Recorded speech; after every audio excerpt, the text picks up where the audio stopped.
Welcome back sa Tagalog Movie Recap, isa na namang zombie, survival, drama at suspense movie ang aking i-recap ngayon, so sit back, relax, and enjoy.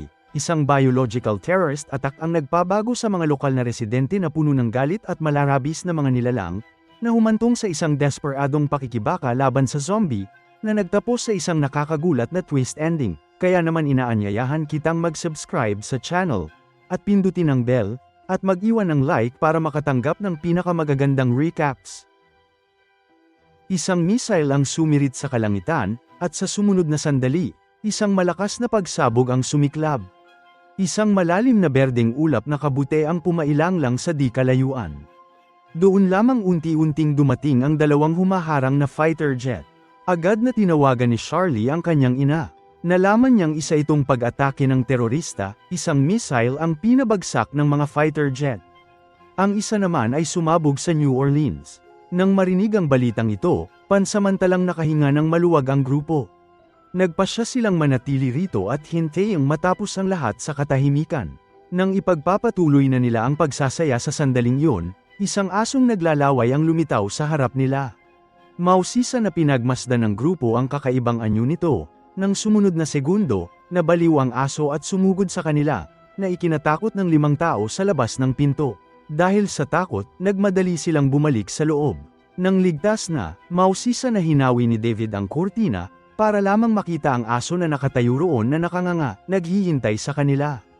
Ang sigaw ng 3 babae ay nakakuha ng atensyon ng may-ari ng bahay, si Howard. Labis siyang nagtataka kung anong uri ng aso ang kayang takutin ng 5 matatanda ng ganito.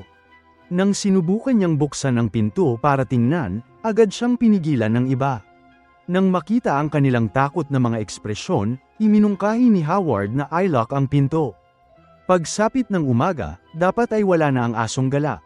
Kinabukasan, maagang nagising si Naomi at ang kasintahan niyang si Bryce, para lamang madatnan ang asong gala na nakatayo pa rin sa di kalayuan. Tahimik na nagmamasid sa pintuan, nagdulot ito ng pagkabalisa kay Bryce. Hindi niya nagustuhan ang nararamdaman, kaya nagpasya siyang lumabas at patayin ang aso. Dahil sa pag-aalala para sa kaligtasan ng kanyang kasintahan, dali-daling humingi ng tulong si Naomi sa kanyang matalik na kaibigan, si Taylor, at sa kasintahan ni Taylor, si David. Di nagtagal, nagtipon silang 6 sa baba. Ngunit ang natitirang 5 ay walang balak tumulong, nakatanaw lamang sila mula sa malayo. Nang matapos ang lahat, dahan-dahan silang lumapit. Sa sandaling yon, napansin ni Howard na nasira ang mga hagdan na kahoy. Sa galit, gusto niyang itapon ng aso sa basurahan. Naisip ni Naomi na masyadong malupit yon, at si David, na nakatayo sa likuran niya, ay hindi rin sumang-ayon sa ideya. Sinubukan niyang aliwin ang aso na nabali ang leeg, ngunit muntik na siyang makagat. Nang makita ito, hinampas muli ni Howard ang aso gamit ang isang pamalo, at sa pagkakataong ito, nanatiling tahimik si David, pinapanood lamang ang buong pangyayari. Pagkatapos, inihagis ni Howard ang dog tag kay David. Address lang ang mayroon nito, walang numero ng telepono para sa may-ari. Nagpasya si David na dalhin ang bangkay sa Animal Control Center ng bayan. Kung sino man ang nagmungkahi nito ang dapat gumawa nito, at natural lang, walang tumutol. Pagkatapos ay nagtungo si David sa bayan. Noon din, isang emergency broadcast ang narinig sa radyo. Tinamaan sila ng isang biochemical attack. Ang Baton Rouge at ang kabisera ng Louisiana ay ganap ng naka-quarantine. Ang mga residente ng mga kalapit na estado ay hinimok na manatili sa loob ng bahay at iwasang lumabas. Sa sandaling yon, isang sirang kotse ang lumitaw sa harap ni David, ang may-ari nito ay nakatayo sa tabi ng kalsada. Mabilis na lumabas si David sa kanyang kotse upang tingnan kung kailangan ng tulong ng babae. Sa sumunod na segundo, dahan-daang lumingon ang babae, ngunit ang kanyang mga galaw ay kakaiba at hindi natural. Gusto sanang bumalik ni David sa kanyang kotse at umalis, ngunit bigla siyang sumugod sa hood. Hindi nagtagal, bumalik si David. Wala siyang oras para magpaliwanag ng detalyado. Paulit-ulit lang niyang sinasabing kailangan na nilang umalis agad, may kakaibang nangyayari sa labas. Inihagis niya ang susi ng kotse sa kanyang kasintahan, sinabing kunin niya ang kanilang mga bag, at pagkatapos ay kailangan na nilang umalis agad. Ngunit walang tumugon sa pagmamadali ni David. Gusto nilang lahat malaman kung ano ang nagpakaba sa kanya. Dahil wala nang ibang pagpipilian, mabilis na kinuwento ni David ang kanyang nakita. Ngunit bukod kay Charlie, walang sino man ang gustong umalis. Gaano man kadesperadong paalisin sila ni David, walang tumugon. At hindi niya magawang iwanan sila. Si Howard, na naiinip na, ay sumingit, walang umaalis, at walang makakaalis. Ngunit bago pa man niya matapos ang kanyang sasabihin, isang zombie ang sumugod sa kanya mula sa likuran. Nagmadali ang grupo na umalis. Sina David at Bryce, na nagising sa kanilang pagkabigla, ay agad na lumaban. Pagkatapos ng isang pagpupumiglas, nagawa ni Bryce na matamba ang zombie, ngunit si Howard ay wala ng buhay. Samantala, pinigilan ni Taylor at Naomi si Charlie, na pinipigilan siyang makalapit ng husto. Nang makumpirma mismo ni David na hindi na mailigtas ni Howard, sa wakas ay binitawan na nila si Charlie. Noon din, nakita ni Taylor ang dalawa pang zombie na mabilis na papalapit mula sa malayo. Sinigawan niya ang lahat na tumakbo pataas. Nagmadali sina David at Bryce papasok sa isang silid. Habang papalapit ang mga zombie sa huling dalawa, muntik nang makapasok si Charlie bago isinara ng malakas ang pinto. Sa sumunod na segundo, umalingaw-ngaw sa pasilyo ang mga sigaw at desperadong paghingi ng tulong ni Naomi. Nang marinig ni Bryce ang boses ng kanyang kasintahan, tumakbo siya papunta sa pinto. Ngunit hinawakan siya ni David, pinigilan siya ng buong lakas, tumatanggi siyang bumitaw hanggang sa tuluyang tumigil ang mga ingay sa labas. Nang gumabi na, nakatayo lang doon ang mga zombie, hindi gumagalaw. Umakyat si Charlie sa bintana papunta sa susunod na silid, kung saan naroon si Taylor at ang iba pa. Si Bryce, na gustong malaman kung ano ang nangyari sa kanyang kasintahan, ay lumingon kay Charlie. Nang marinig ang mga iyak nito, alam na niya ang sagot. Gayunpaman, gusto pa rin nilang tatlo na malaman kung ano talaga ang nangyari. Ngunit ayaw itong pag-usapan ni Charlie. Ang pagtanggi niya ay lalong nagpagalit kay Bryce. Nakalimutan na nilang lahat kung gaano kabilis ang kanilang pagtakbo kanina. Nakalimutan din ni David na siya ang pumihil kay Bryce sa pagliligtas kay Naomi. Sa huli, nagbigay si Charlie ng malabong buod ng mga pangyayari, ngunit hindi niya nabanggit ang tungkol sa pagsasara ng pinto. Agad na nakuha ng komento ni Taylor ang atensyon ng lahat. Naramdaman ni David kung saan ito patungo at mabilis niyang pinutol ang usapan. Sa ngayon, ang tanging layunin nila ay alamin kung paano makakalabas dito pagsapit ng umaga. Walang tumutol. Tutal, gusto pa rin nilang mabuhay. Pagsikat ng araw, nakita ni David ang kanyang kasintahan na nanginginig sa takot at nagpas siyang huwag umalis sa ngayon. Naniniwala siyang darating ang mga search and rescue team, ngunit winasak ng mga salita ni Bryce ang walang muwang na pag-asa ni David. Nakapalibot ang mga halimaw na yun sa gusali. Kung bababa sila para maghanap ng pagkain, magiging kasing peligro ito ng pagtakas. Kung hindi, magugutom o mamamatay sila sa uhaw. Pagdating ng isang rescue team, 4 na bangkay na lang ang kanilang makikita. Nang mapagtanto ito, nagsimula silang gumawa ng plano. May fire escape sa likod ng bahay. Maaari silang sumakay sa kotse mula roon, ngunit kailangan may lumabas at paandarin ang sasakyan. Lahat ng mata ay napunta kay Bryce.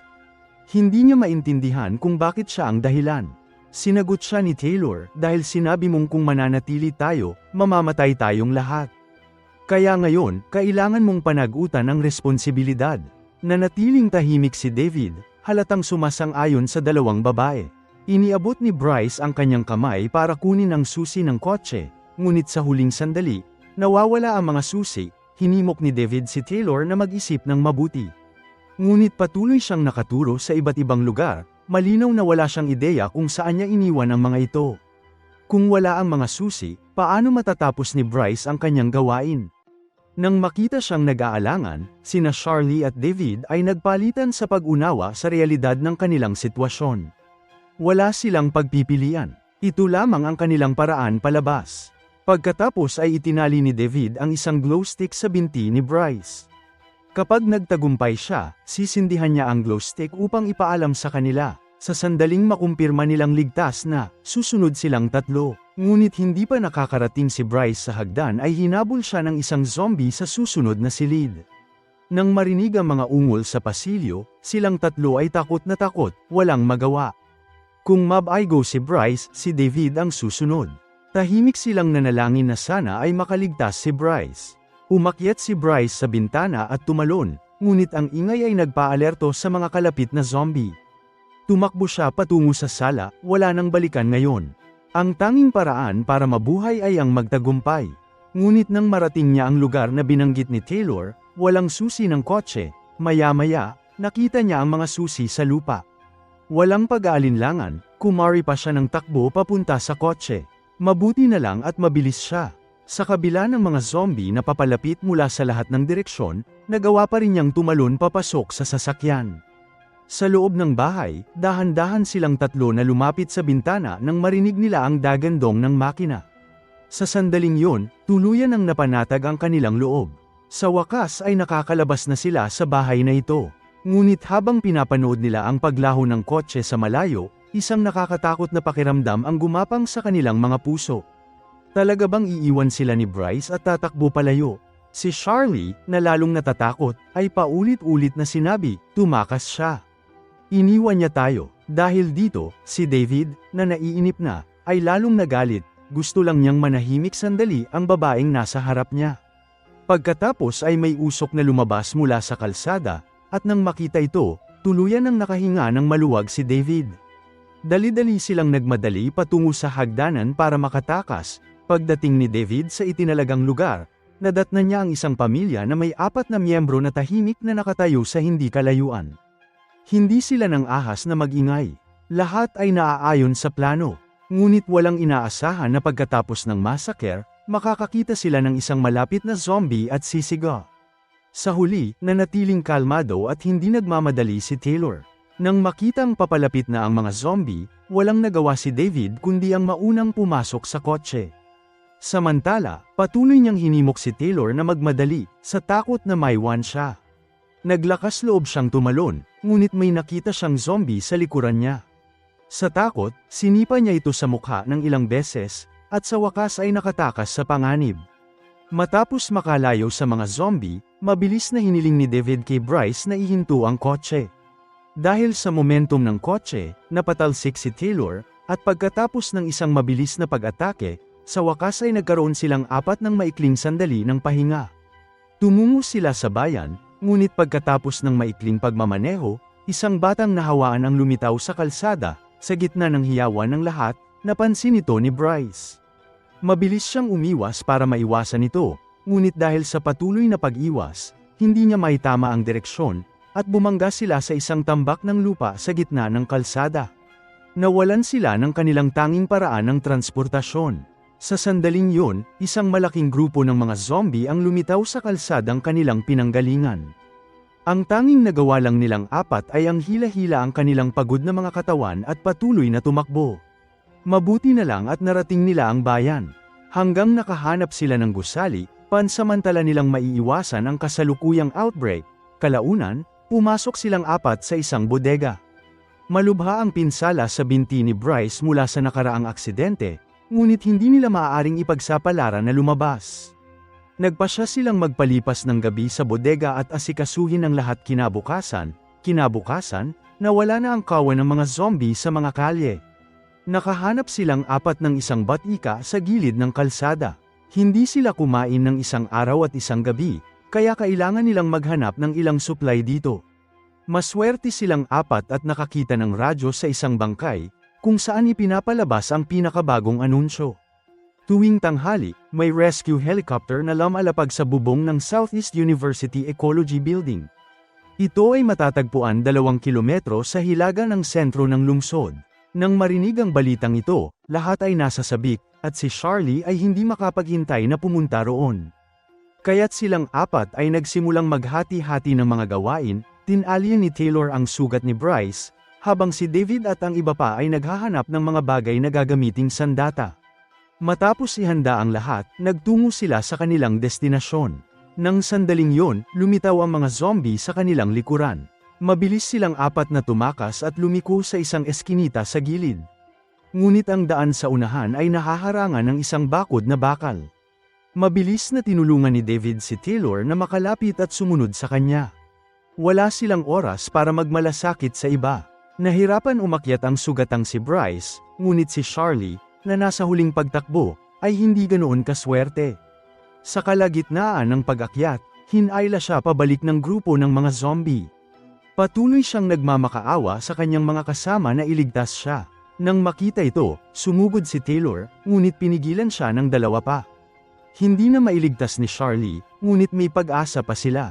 Kung mag-aaksaya pa sila ng oras, maiiwanan sila ng helicopter, ngunit ang hindi nila inaasahan ay ang mga zombie ay nagtipon sa pasukan ng unibersidad, at wala na silang oras para lumihis. Pagkatapos ng ilang panloob na tunggalian, gumawa ng desisyon si David. Lilikha siya ng pagkakataon para sa babaeng mahal niya, kaya sumugod si David ng walang pag-aalinlangan. Ang mga zombie, na parang naka-steroid, ay agad na hinabol siya. Nagmadali silang dalawa patungo sa unibersidad at mabilis na narating ang gusali sa ibaba. Sa puntong ito, huminto si Taylor. Kailangan niyang hintayin si David, hindi niya ito kayang mawala. Nag-aatubili, nanatili si Bryce sa tabi niya. Hindi binaygo ni David si Taylor at agad na tumakbo palapit sa kanila. Nang makita ni Taylor ang grupo ng mga zombie na nakasunod sa kanya, tumalikod siya at tumakbo. Nang malapit na silang tatlo na maabyutan ng mga zombie, narating nila ang gusali. Ngunit hindi sila natagalan ng mga pintuang salamin. Gayunpaman, ang elevator ay nasa ika-4 na palapag pa rin. Kailangan nilang dumaan sa emergency exit door. Sa puntong ito, sumugod ang mga zombie, sumunod sa kanila. Patuloy silang umakyat at sa wakas ay nakita nila ang isang bukas na pinto sa isa sa mga palapag. Walang pag-aalinlangan, sumugod sila papasok. Habang naghahanap ang iba ng isang bagay na makakaharang sa pinto, kinagat si David ng isang zombie. Sa sandaling yun, alam niyang hindi na niya may pagpapatuloy na sumama sa kasintahan niya, hindi makapaniwala habang nakatingin si Taylor. Ngunit walang oras para mag-isip. Nagsimulang mag-mutate si David. Sinigaw ni Taylor ang kanyang pangalan sa kawalan ng pag-asa, ngunit nawalan ito ng saysay. Sa sumunod na sandali, tumayo si David, at si Bryce at ang iba pa ay tumalikod at tumakbo. Desperado nilang pinindot ang mga buton ng elevator, umaasang mas mabilis itong aakyat. Unti-unting lumapit sa kanila si David. Samantala, sinira ng grupo ng mga zombie ang pintong nakaharang sa kanilang daan. Nang makita ni Bryce ang kanyang kaibigan na sumugod papunta sa kanya, inihanda niya ang sarili at sumugod nang makalapit si David. Bagamat natamba si David, hindi pa tapos ang kanilang panganib. Wala nang daan palabas ngayon. Nang maghanda si Bryce para sa kanyang huling pagtayo, sa wakas ay bumukas ang pinto ng elevator. Walang pag-aalinlangang pumasok ang dalawa. Habang dahan-daang sumasara ang pinto, bumagsak sila sa sahig, pagod na pagod. Nang makarating sila sa pinakamataas na palapag, narinig nila ang tunog ng isang helicopter at mabilis na tumakbo papunta rito. Ngunit huli na ang lahat. Kumaway at sumigaw sila ng desperado, ngunit hindi maabot ng kanilang mga boses ang helicopter na palayo ng palayo. Sa sandaling yun, narinig muli ni Taylor ang radyo, na nag-broadcast ng isang agarang anunsyo. May humihingi ng tulong sa isang gusali na ilang blok ang layo, at pumunta ang helicopter upang iligtas sila. Di nagtagal, napalibutan silang dalawa ng mga zombie at sumugod papasok sa gusaling nabanggit sa radyo. Hindi sila naglakas loob na huminto at patuloy na umakyat patungo sa pinakamataas na palapag. Sa wakas, narating nila ang huling pinto patungo sa balkonahe. Nagmamadaling lumabas si Taylor, at sa pagkakataong ito, nakita siya ng piloto ng helicopter. Sa sandaling yun, si Bryce, na kara-rating lang sa pinto, ay may kasamang zombie sa kanyang likod. Dahan-daang bumaba ang helicopter, at balisang pinagmasdan ni Taylor si Bryce, paulit-ulit na tinatawag ang kanyang pangalan. Nagpumiglas si Bryce mula sa pagkakahawak ng zombie at tumakbo patungo sa helicopter. Ang zombie na malapit ng sumunggab sa kanya ay pinatumba ng sundalo. Sa huli, matagumpay silang nakatakas mula sa malaimpyernong lungsod na ito. Dahan-daang lumipad ang helicopter palayo, naiwan ang mga zombie, puno ng pagkabigo. Nang matutulog na sana si Taylor, nagising siya sa katotohanan. Ang totoo, puno na ang helicopter, at tanging panunood lamang ang nagawa ni Taylor habang iniiwan sila nito. Matapos ang hindi mabilang na pagsisikap, narating nilang dalawa ang katapusan ng kanilang buhay. At dito nagtatapos ang kwento. Maraming salamat sa panunood, hanggang sa susunod na recap.